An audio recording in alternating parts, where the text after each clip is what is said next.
So you just got a new phone and want all your Signal messages to come with you? Here's exactly how to do it. Start by installing Signal on your new phone.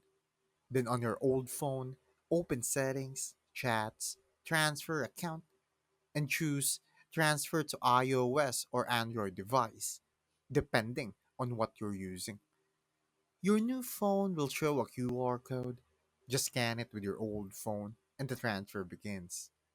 Keep both devices close and on Wi Fi. The process usually takes under a minute, and once it's done, all your messages, media, and settings move over safely. No cloud, backups, or third party apps needed. And that's it. Your Signal chats are now on your new phone, just like nothing changed. Thanks for watching. Make sure to subscribe for more useful content.